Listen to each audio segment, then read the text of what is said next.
right, so a lot of the reactions that we do in chemistry, a lot of it happens in a solution. So if we are doing some sort of chemical reaction with a solution, we need to be able to calculate how much product we will make. We also need to know how much of the substances we need in order to create so much of a product. So we will need to do stoichiometry, because remember, stoichiometry is when we go from one substance to a new substance, and we have to use the mole ratio to do that. So if you remember, we have some conversion factors when we deal with stoichiometry. So if we're going between grams and moles, we use the molar mass, and this number will always be different depending on the compound or the substance. Anytime that we go from moles of one thing to moles of a different thing, and that's the only one that will let us go from one substance to a new substance, we have to use the coefficients in the equation. If we're talking about particles, we're going to use Avogadro's number, and that could be atoms, molecules, ions. Now, if we're talking about gases, and it's at STP, 1 mole is equal to 22.4 liters of a gas at STP. But remember, this is for gases, so please make sure you're not getting this confused with the liters in a solution. Now, the new conversion factor that we've been talking about is molarity. So molarity will allow us to go from moles of a substance, moles of a solute, to liters of a solution. So again, this has liters, so does this, but be very careful about which one you're talking about, which one you're using. This is only for gases. This is going to be for a solution. So if we have a molarity, that is a conversion factor between moles of a solute and liters of a solution. So let's look at a problem. All right, ammonium sulfate is manufactured by reacting sulfuric acid with ammonia. What concentration of sulfuric acid is needed to react with 24.4 milliliters of a 2.2 moles per liter ammonia solution if 50 milliliters of sulfuric acid is used? Okay, so when I'm looking at this problem, okay, it's asking for the concentration of sulfuric acid, okay, and then it gives me information about ammonia. It also gives me a little bit of information about the sulfuric acid. So it's looking for the molarity. So concentration is molarity.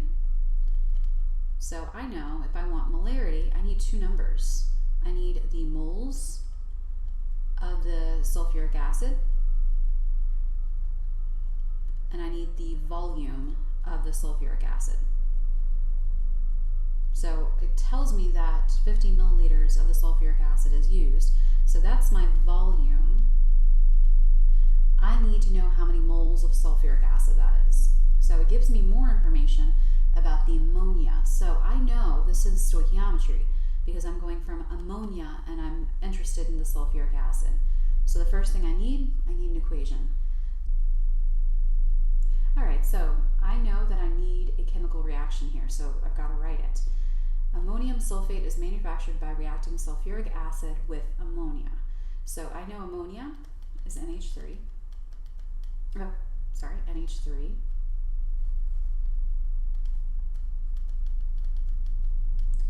And I'm going to react that with sulfuric acid. Well, it's an acid. It does not have the hydro prefix, which means it has to have a polyatomic, so it's got hydrogen in it. So ic means it's the 8. Treat it like an ionic compound, so it should be H2SO4. All right, so ammonium sulfate is manufactured. So this plus this will give me ammonium sulfate. Well, I know that's an ionic compound, so I'm going to check the charges. So that should be NH4, 2SO4. All right, so now when I balance that, I just need 2 in front of the ammonia. So now I have a reaction.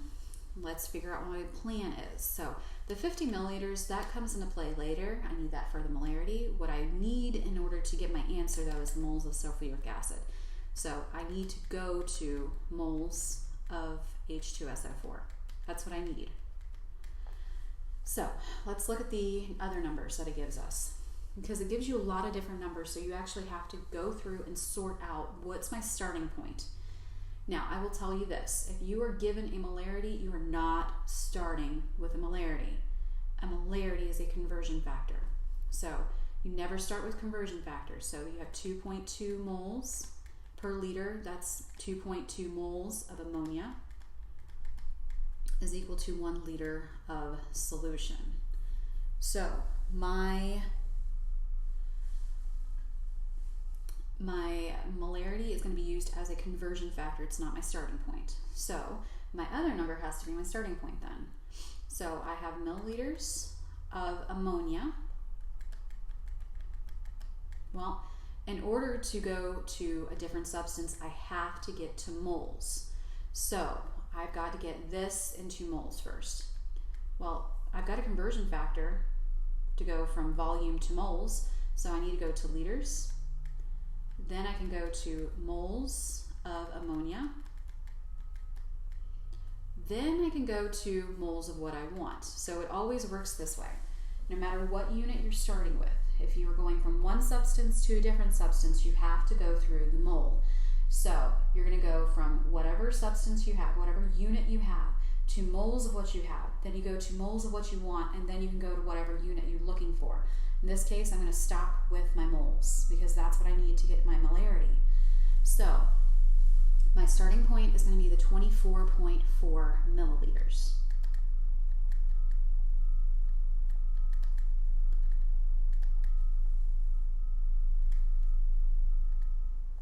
All right, so I'm starting with milliliters. Now that I've got my map set up, I know where I'm going. So milliliters is first, liters is on top now, milliliters will come to the bottom. So now I know that 1 liter is equal to 1,000 milliliters. So now follow the map. Liters was now on this one, so moles of what we have goes on top now. Okay, so now liters will be on the bottom, and I have my conversion factor between moles and liters. 1 liter of ammonia is equal to 2.2. Make sure the 2.2 is staying with the moles. Look at your conversion factor. The top has to be equal to the bottom. So 1 mole is not equal to 2.2 liters. So now you go to your next step, which would be moles of what we want, which is the sulfuric acid. So now moles of ammonia on the bottom. So now moles on top of moles. Anytime you see moles on top of moles, now you're going to look at your coefficients. So that's 1 to 2. Okay, so now you're going to calculate this out. This is going to give you 0.02684.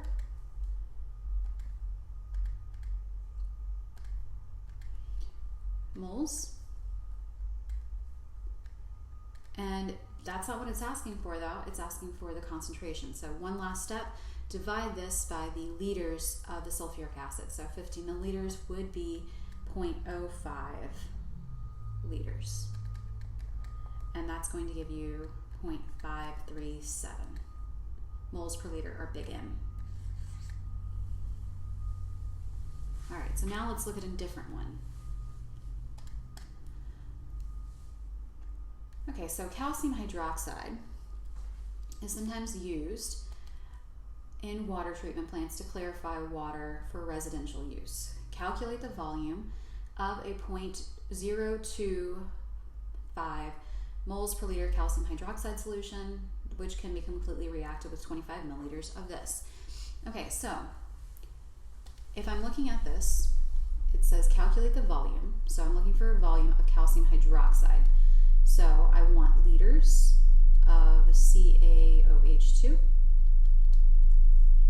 All right, and I have a bunch of information about aluminum sulfate. So I'm going from one substance to a different substance, which means I need a chemical reaction because it's going to be stoichiometry. Going from one substance to different is going to be stoic. So calcium hydroxide is used to clarify. So calcium hydroxide can be completely reacted with aluminum sulfate. So those are your two reactants. So calcium hydroxide, that is going to be an ionic compound. Check your charges. So it's going to be CaOH2, don't forget parentheses. Can be reacted with aluminum sulfate. Again, that's going to be ionic. Check your charges. So Al2SO4 3, don't forget parentheses. So now, well, you got to predict products. So when I'm looking at this, calcium hydroxide and aluminum sulfate, I've got two ionic compounds. It's a double replacement reaction. So calcium will switch places with aluminum. So now calcium's not going to bond with hydroxide again, cannot bond with aluminum because they're both positive. So it has to bond with the sulfate. Check your charges. So calcium and then sulfate, they're both 2, so one of each. Your other product, well, now aluminum is going to swap with calcium, so it won't bond with sulfate again. It cannot bond with calcium, so it's going to bond with the hydroxide. Check your charges. So AlOH3. Now we had to do that so we could get our balanced equation. So now I'm going to go through. I need, let's see, a 3 here and a 2 here. And then I also need, a 3 here. So now I've got a balanced reaction. So now I need a plan of how I'm going to get to my liters of calcium hydroxide. So it gives me a molarity of calcium hydroxide. But I know I am not going to be starting with a molarity. Molarities are only conversion factors. So I was given another molarity of aluminum sulfate, and again, I will not start with a molarity. That is a conversion factor. So the only other number here, it would be the 25 milliliters of aluminum sulfate.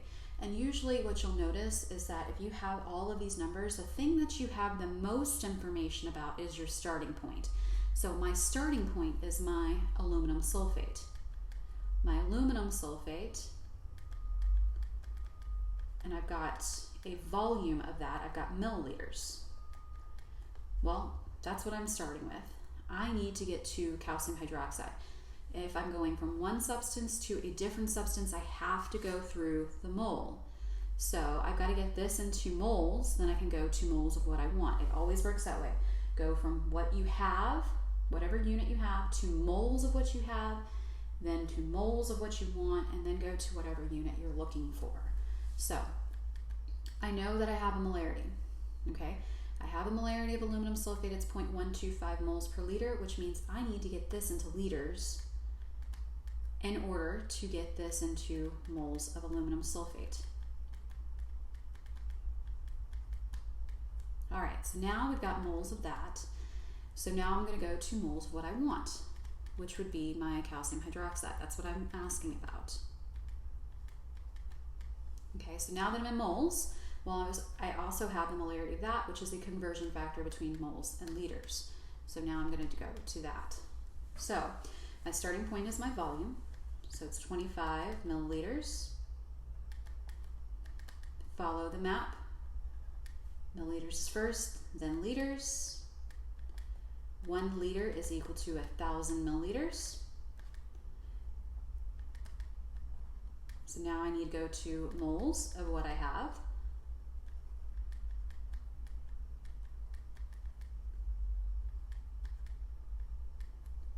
Liters is on the bottom. Okay, so now moles and liters, I need to have a conversion factor. So this is the aluminum sulfate, this is my conversion factor then. So there are 0.125 moles for every 1 liter of solution that I have. So now I'm in moles of what I have. Let's go to moles of what I want.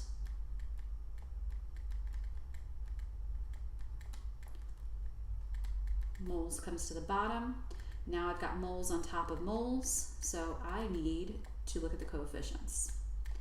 Moles on top of moles, look at the coefficients. I've got 3 calcium hydroxides for every 1 aluminum sulfate. Next step, follow the map, you're going to liters. Well, between liters and moles, I need my conversion factor, which is my molarity. So I have 0.025 moles for every 1 liter of solution here. So now do your math, and then you're going to get 0.375 liters.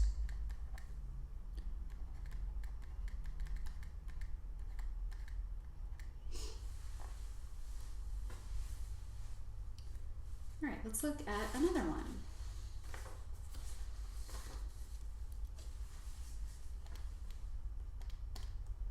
Okay, a chemistry teacher wants 75 milliliters of a 0.2 moles per liter of iron 3 chloride solution to completely react with an excess of 0.25 moles per liter of sodium carbonate.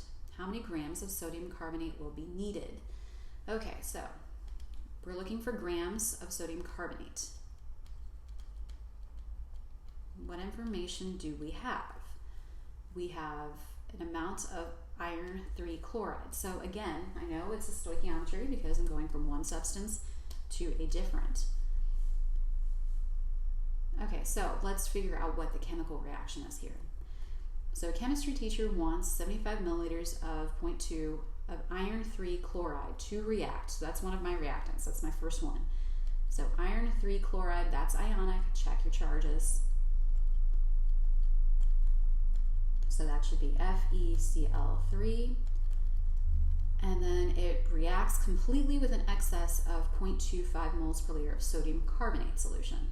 Okay, so sodium carbonate, check your charges, it's ionic. So Na2CO3, well, two ionic compounds, it's a double replacement. So iron will switch places with sodium. So iron cannot bond with chlorine again. It cannot bond with sodium because it's positive, so it has to bond with the carbonate. So check your charges. So Fe with a positive 3 and carbonate. So there should be 2 irons for every 3 carbonates. Okay, so now the other product, sodium, will swap places with the iron. So sodium cannot bond with carbonate again. It cannot bond with iron because it's positive, so it's going to bond with the chlorine. Check your charges. So that's going to be NaCl. Okay, so now we're going to go through and balance. So it's 2, I need 3 of these, and then 6 of these. So now, I know what I'm trying to do is I'm trying to get to sodium carbonate. I have a bunch of information about iron 3 chloride. That's probably going to be your starting point. So the thing that you have the most information about is typically a starting point. Now, I know that I have a molarity of this, but that's never going to be a starting point. I also have a volume of the iron 3 chloride. So that sounds like a good starting point. So I'm starting with a volume of iron chloride. I'm trying to go to a different substance.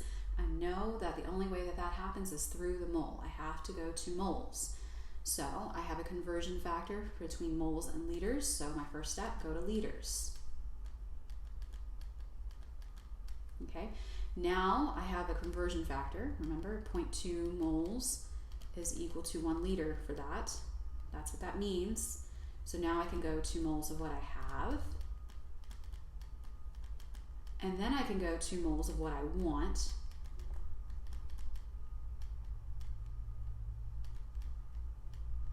Then I can go to grams.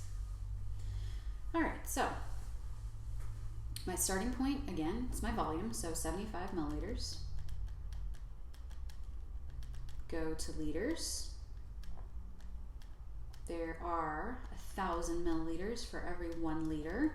So follow the map, milliliters, liters, now moles of what we have.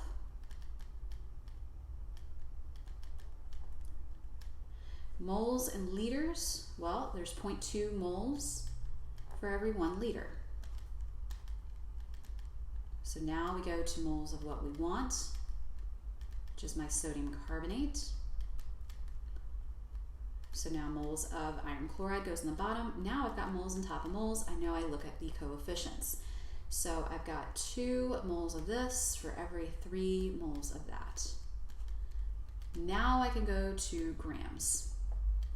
So moles on the bottom. Grams and moles, that means I'm going to be looking at my molar mass. Look at your conversion factors. So 1 mole is equal to about 106 grams. That comes from the mass of 2 sodiums, a carbon, and 3 oxygens. All right, now I'm going to calculate that out. Multiply all the top numbers, multiply all the bottom numbers, and then divide. You're going to get 2.4 grams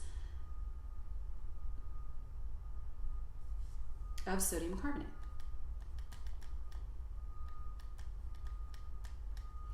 All right, and notice you did not even need this number. So it gave you a number that you didn't end up using. So sometimes that happens.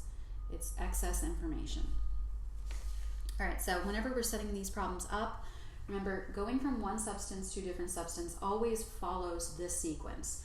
You're going to start with whatever unit they give you of that substance. Go to moles of that substance that you have. Then you can go to moles of what you want, and then you can go to whatever unit it's asking for. And then when you're converting between moles and liters of a solution, you use molarity. Never start with molarity as your starting point. That's going to be a conversion factor.